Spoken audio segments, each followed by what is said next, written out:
नमस्कार, कसे आहात मित्रांनो तुम्ही? आय होप की तुम्ही मस्त असाल, मजेत असाल आणि माझे व्हिडिओ पाहत असाल। मी देखील मस्त आहे, मजेत आहे आणि तुमच्यासाठी व्हिडिओ बनवत आहे। तर आज तुमच्यासाठी एक वेगळ्या विषयावर व्हिडिओ आणलेला आहे। थंबनेल बघितल्यावर तुम्हाला समजलंच असेल, boycott Jio, boycott Airtel, boycott VI. काही दिवसापूर्वी सोशल मीडियावर हे हॅशटॅग ट्रेंडिंग होते। त्याला कारण होते जिओ, एअरटेल आणि व्हीआय या टेलिकॉम कंपन्यांनी केलेल्या त्यांच्या रिचार्जवर प्लॅनची वाढ, म्हणजेच त्यांनी जो रेट वाढवला होता त्यांच्या रिचार्जवर, त्यामुळे त्यांना बॉयकॉट करण्यात आले होते आणि हे हॅशटॅग खूपच ट्रेंडिंग चालू होते। तर या कंपन्यांनी त्यांच्या रिचार्जवर जवळपास 25% वाढ केली होती।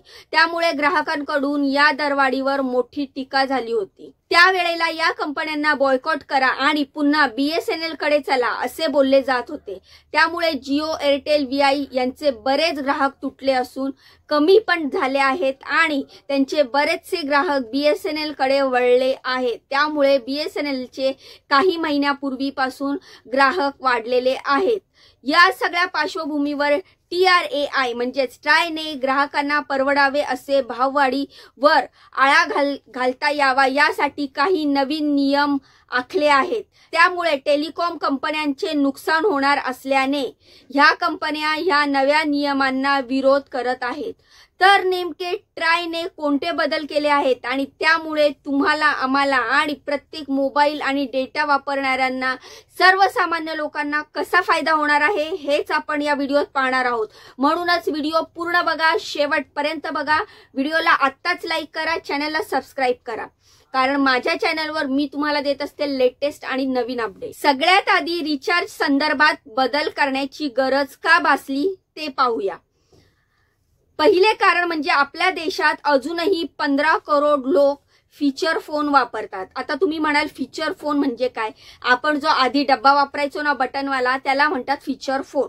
तर वरिष्ठ नागरिक तसेच गावाखेड्याकडचे लोक अजूनही बटनवाले फोनच वापरतात। परंतु रिचार्ज करायचे म्हटले की सगळे प्लॅन डाटा रिलेटेडच असतात।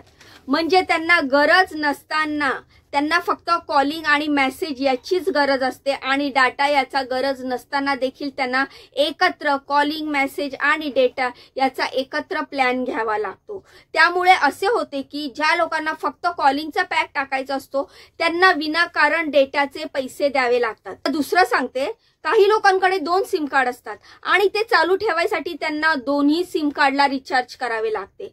त्यामुळे ट्रायने लोकांच्या गरजा लक्षात घेऊन असेच रिचार्ज प्लॅन ठेवणार आहे की लोकांच्या गरजेनुसार ते रिचार्ज करू शकतात।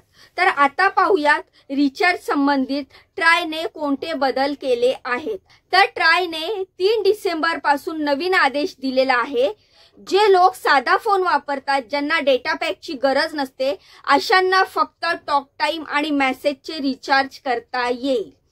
तसेच ट्रायच्या नवीन निर्णयामुळे सध्याची स्पेशल रिचार्जची 90 दिवसाची व्हॅलिडिटी आता 365 दिवसापर्यंत करण्यात आलेली आहे।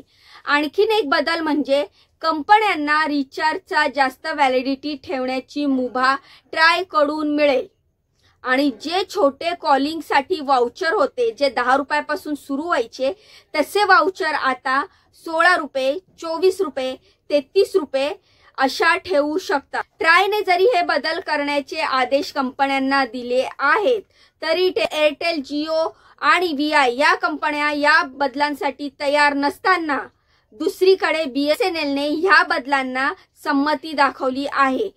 म्हणजेच बीएसएनएलला हा बदल मंजूर आहे। जर का बीएसएनएलने 3G 4G देण्याचे काम केले तर अजूनही ग्राहक बीएसएनएल मध्ये आपला सिम कार्ड पोर्ट करू शकतात। बीएसएनएलचं रिचार्ज पण आपल्याला परवडण्यासारखं आहे।